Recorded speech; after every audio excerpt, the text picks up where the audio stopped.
मेरा नाम कृति है, मैं रांची से हूँ और मैं आचार्य जी को पिछले 1 सालों से यूट्यूब से सुन रही हूँ। गीता सेशन में मैं पिछले 8 महीने से जुड़ी हुई हूँ। बहुत ही अच्छा परिवर्तन रहा है मेरे जीवन में आचार्य जी के आने की वजह से। मैंने बहुत सारी बुक्स पढ़ी हैं। अब हाल फिलहाल मैं ये बुक पढ़ रही हूँ। ऐसे तो ये बुक सब लोगों के लिए बेनिफिशियल होगा, बट आई वुड सजेस्ट कि स्टूडेंट्स इसको पढ़ें बिल्कुल। जो अभी स्कूल एज स्टूडेंट्स हैं या फिर कॉलेज में हैं, उनको पता चलेगा कि एजुकेशन ऑफ द सेल्फ का क्या इम्पोर्टेंस है हमारे लाइफ में। जनरली क्या होता है ना कि हम लोग 10-15 साल से स्कूल्स में पढ़े हैं या कॉलेज में पढ़े हैं, तो हम लोगों ने आउटर वर्ल्ड्स के बारे पढ़ा है काफ़ी, है ना, कि पेड़ के बारे पढ़ा है या जानवर के बारे पढ़ा है, खुद के बारे भी पढ़ा है तो अपने बॉडी पार्ट्स के बारे पढ़ा है, या फिर फिज़िक्स में हम लोग पढ़ते हैं तो अर्थ के बारे पढ़ा है, ज्योग्राफी, हिस्ट्री, जो जितने भी सब्जेक्ट्स हैं हम लोगों ने सिर्फ आउटर वर्ल्ड के बारे पढ़ा है, जो हम लोगों को अपने सेंस ऑर्गन से दिखते हैं।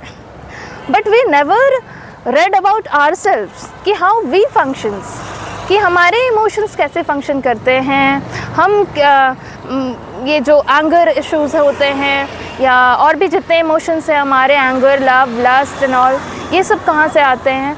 और रही बात तो एक्चुअल जीवन हम लोग बाहर नहीं अपने भीतर जीते हैं, तो उसका और ये कितनी अजीब सी बात हो जाएगी कि हम लोग बाहर सब कुछ के बारे बहुत कुछ जानते हैं और ख़ुद के बारे ही बहुत नहीं जान पाते हैं या नहीं पता होता है हमें। इस चक्कर में उसका रिज़ल्ट ये होता है ना कि अभी तो इतना ज़्यादा सब कुछ ग्लोबलाइजेशन बढ़ गया है, टेक्नोलॉजीज़ इतनी आ गई हैं, still we people are still feel hollow inside. तो आई थिंक तो फिर क्या फ़ायदा अगर इतनी सारी डेवलपमेंट हो जाएगी and we miss our inner peace. Contentment नहीं है लोगों में अंदर। और आप देख सकते हो कि इतने डेवलपमेंट के बाद भी हम लोगों में मतलब कुछ बहुत 8 बिलियन पॉपुलेशन हो गया हम लोगों का, which is a very bad thing.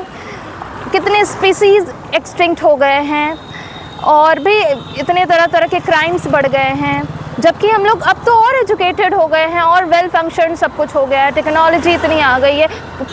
And the major cause ये अभी क्लाइमेट चेंज अपने आप में एक बहुत बड़ी समस्या हो गई है, क्योंकि कहीं ऐसा ना हो कि बस कुछ ही दशकों बाद हमारा कहीं मास एक्सटिंक्शन पे हम लोग ना आ जाए। वैसे भी बहुत सारे साइंटिस्ट लोगों ने अभी ही हमें बोल दिया है कि अगर ये सब चीज़ जल्दी से ठीक नहीं किया गया तो फिर आगे वाटर एक्सटिंक्शन हो सकता है, पानी की कमी हो सकती है। बाकी चीज़ें तो है ही, लोगों के जीवन में आजकल पैसे भी बहुत हो चुके हैं, बाकी टेक्नोलॉजी भी काफ़ी आ चुकी है, डेवलपमेंट के लगभग बहुत चरम सीमा पे हम लोग आ चुके हैं। स्टिल जो हॉलोनेस जो हम लोग अपने अंदर फील करते हैं, लैक ऑफ पीस करते हैं, उसको फुलफिलमेंट के लिए ये बुक आपको ज़रूर पढ़नी चाहिए। और मैं एक चीज़ ऐड करना चाहूँगी जो कि मस्ट है, हमारे एजुकेशन सिस्टम में विजडम लिटरेचर रहे हैं, वेदांत ले लीजिए या फिर स्वामी विवेकानंद जी इंडिया को रिप्रेजेंट किए थे थ्रू वेदांत।